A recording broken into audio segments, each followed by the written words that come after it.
Hello, and welcome to Wisdom from a Bathroom Stall. I'm Linda. I'm Darcy. Thank you. So what do you got? What do you got, Darcy? What's new? What's new right now? I'm thinking about spring already. I think you missed a season. Yeah, well, We're still in fall. I know. What you got cooking? I have a book, a seed book coming. A seed book? A seed book, so I can plan what I want to do for next year. Is that what you would normally do? Mm-hmm. Yeah? Yeah. Is there anything else you do this time of year to start getting ready? Yeah, I think I'll make a short video about it, but my son and I are going to put down like cardboard to like kill everything underneath it in places that I want to plant next year. Okay. Yeah, I'll probably make a short about that. It's okay. Could be interesting and amusing. That does sound interesting. What's new with you? Well, hold on. Okay. Are you going to be our garden guru? I can't say that word. How do you say that word? Guru. Okay. Moving forward? Sure. I'll plant or yeah.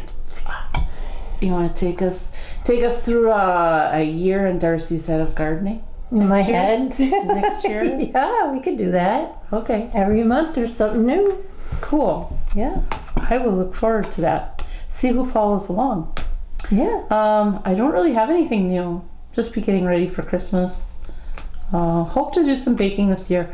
I haven't done much baking since the year my dad got sick. So it'd be a couple years before he passed. So it's been like 5 or 6 years. But I used to do a ton of baking, like thousands and thousands. And I know a lot of people say, oh, I make thousands of cookies.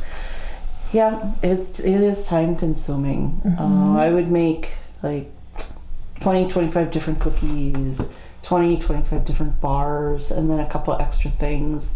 There's a couple coffee cakes I like to make, and I haven't done those for years.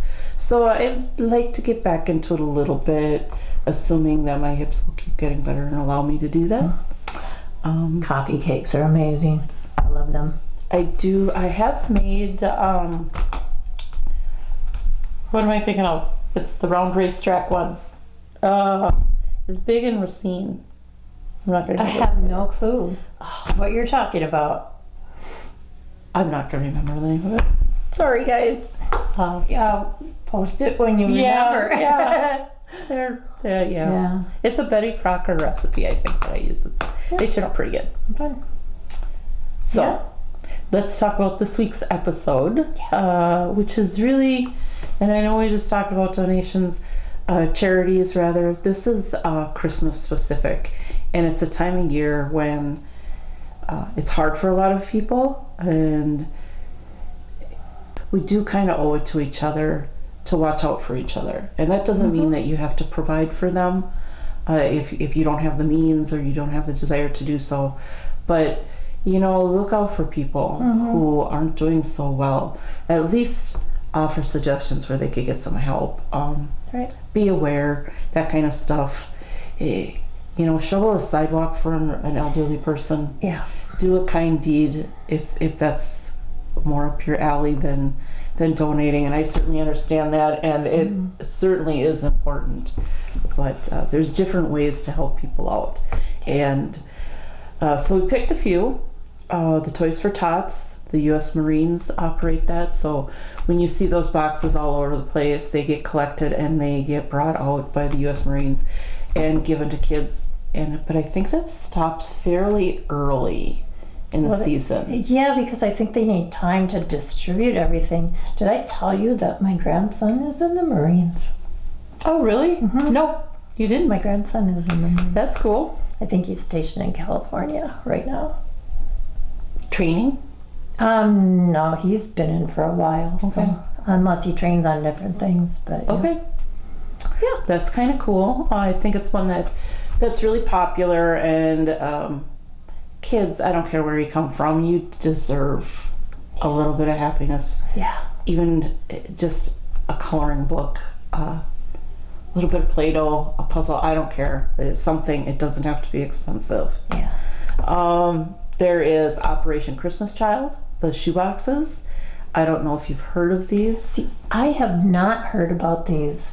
Can you explain that? So I'm pretty sure I worked with, there was a guy who used to work at our place that did this all the time.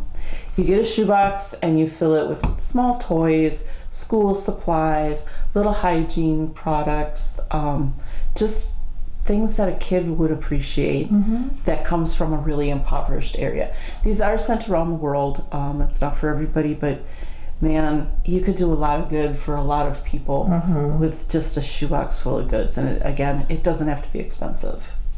I think I'm going to do that. I think it's a super cool idea. Yeah, I think I will do that. I have so many little doodads, you know. Yeah. And because I pick them up because they're shiny or fun or whatever. So, yeah, I'm going to do that. There are giving trees, and you will see them in businesses kind of just out and about. Usually restaurants, fast food restaurants, regular restaurants.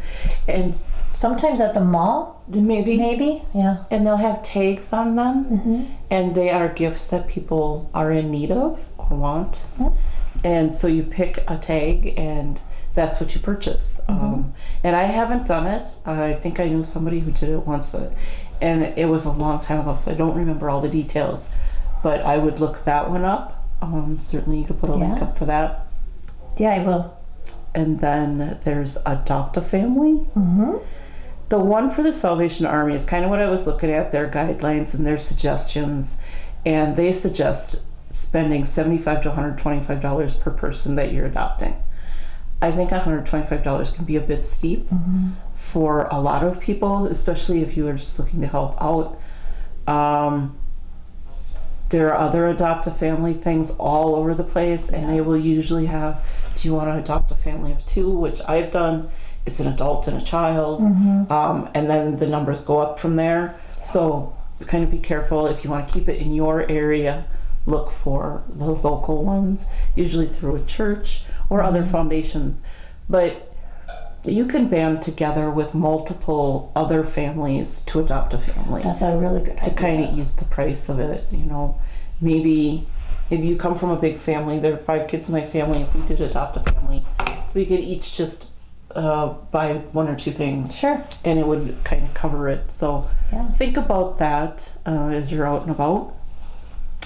And then there's pre-packed food bags if toys and stuff like that are not up your alley.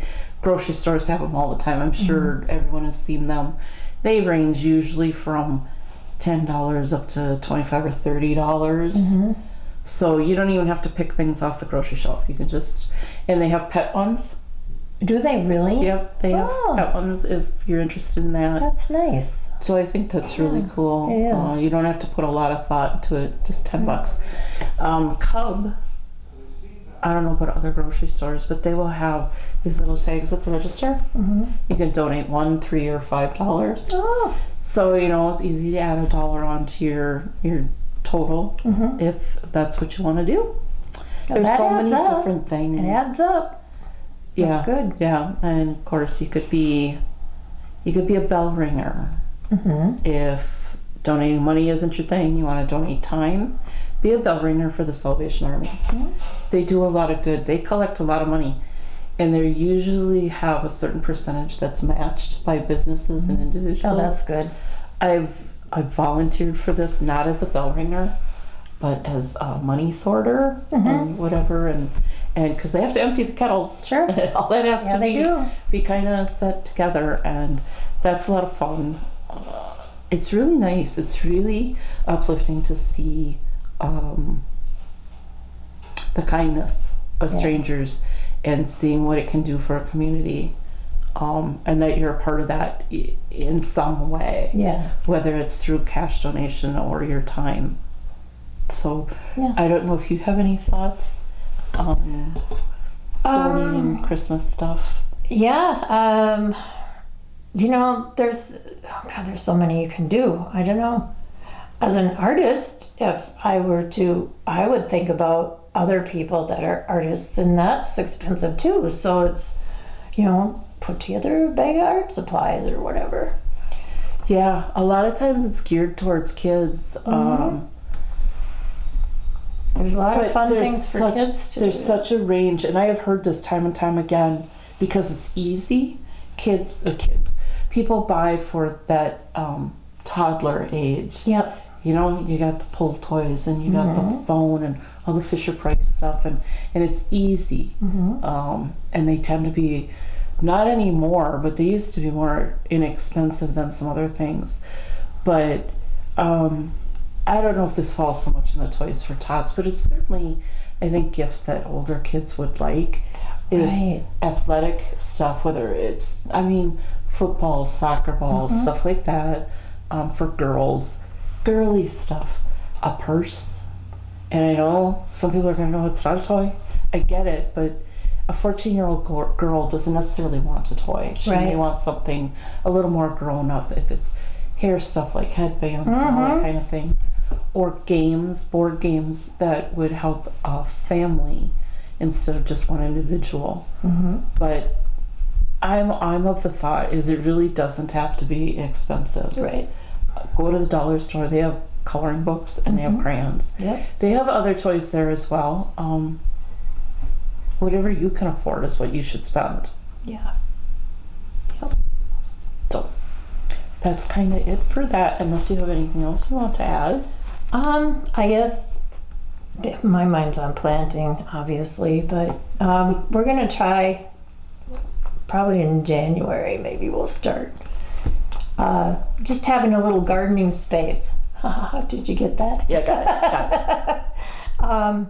And because I know some people are interested. I know other people's their eyes glaze over, when I talk about it. But if you're of the gardening type, we might have just a little room to do that. So, and if you have questions, call. Oh, absolutely. Yeah, let us know. If now is when you start getting ready, so you can take it little by little. Yeah, I'm thinking about it now, and I'm going to start in January plotting. And what do I want to plant and seed exchange, and we'll talk about all of that. Sounds exciting to me. Yeah, it is exciting. That's because you had flowers last year and you had fun. I did have flowers, and it was a lot of fun, and I certainly want to do some more next year. And I'd like to grow some veggies. So I would like to get at least one raised bed this year. I kind of would like 2 boxes, but 2 is nice. But we'll see. Okay. On last episode, we did Finding Barry Gibb, and we did Robert Plant because that's what Darcy wanted. Yeah. Now Darcy suggested Tiny Tim.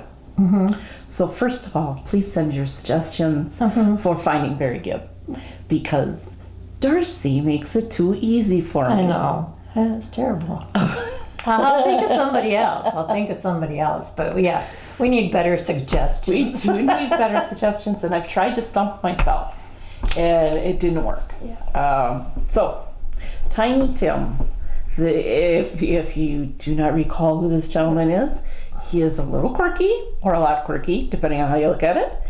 He did Tiptoe Through the Tulips, and I used to be able to do that weird vibrato thing. Yeah, I can't do it anymore. Oh, he had that vibrato going. Yeah.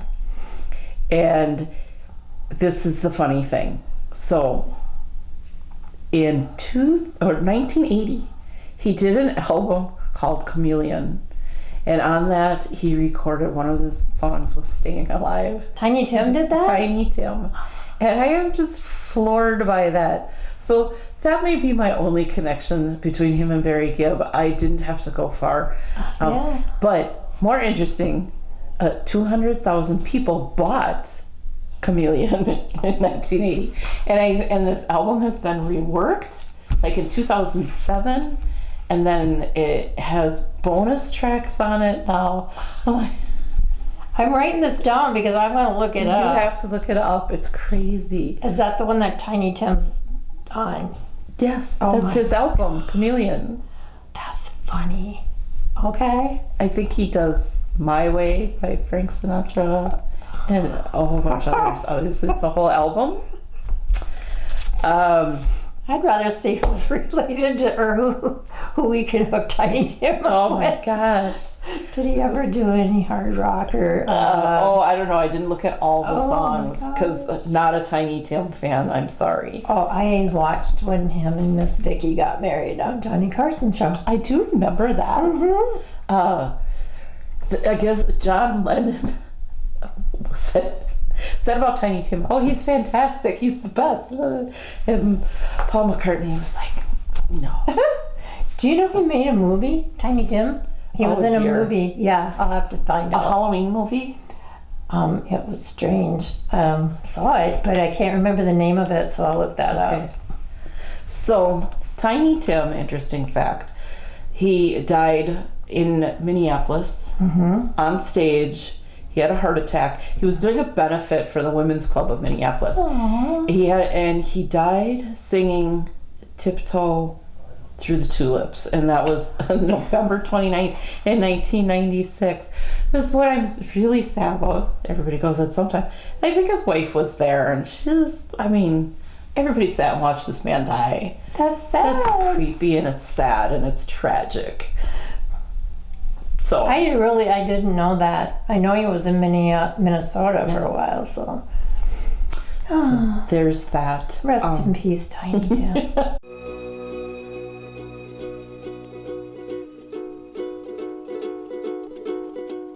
Tiptoe through the window, all the windows, that is where I'll be. Come tiptoe through the tulips with me. Oh, tiptoe from the garden, by the garden, of the willow tree, and tiptoe. I came across this on my Facebook. So there is the Stillwater, Minnesota Public Library, and they've done some posts lately. They kind of got in on the food thing, and they were doing food bags to go. Oh. That they were all packed and ready for people to pick up, and I'm not sure if that was this past weekend. Roseville did it too. Did they? At library, yep. Okay. So again, we did an episode on libraries and how useful they are to the community, and I would never have thought that this would be their go-to, but I think it's awesome. It's wonderful. Stillwater, Minnesota, they have a youth correspondent that works with the library. I think that's really awesome. That is cool.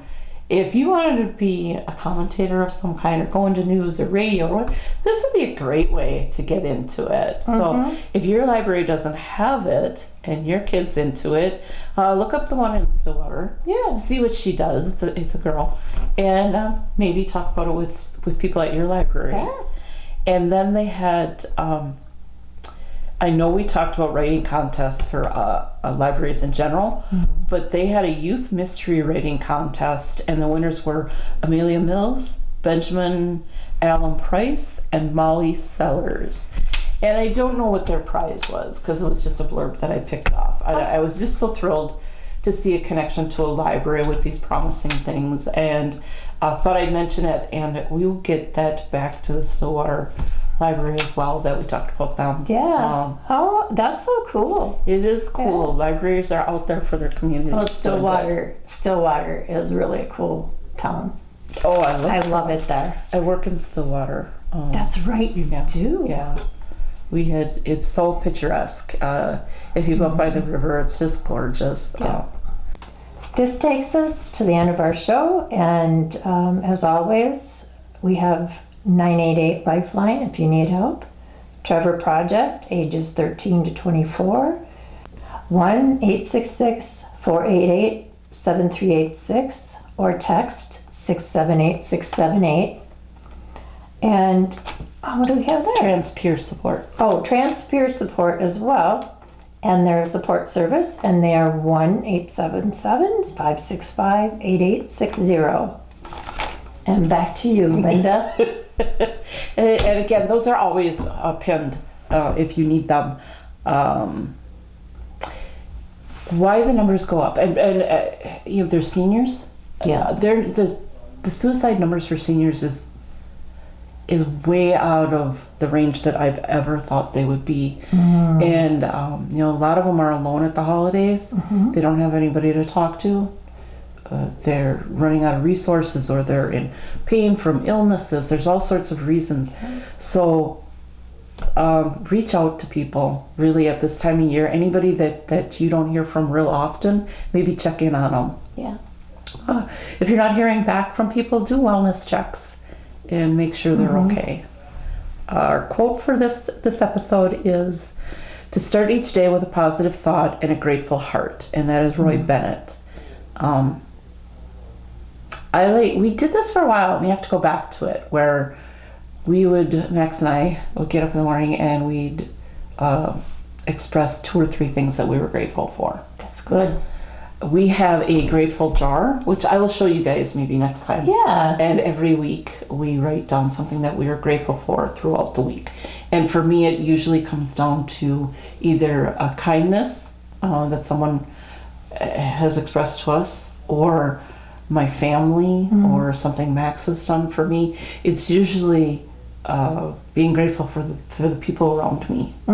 But I love it. I think it puts you in a position of being more positive. Yeah. Where you want to think about the positive things. So, I would like to do that this year. That'd be fun. we're definitely going to do it again next year. Yeah. I would recommend it to anybody. Yeah. So, Okay. but I think that's kind of it. So, Thank you for being here. like our show, subscribe, share. Yeah. Yeah? Yeah. Okay. Make a link and send it. Bye, everybody. Take Thank care. you.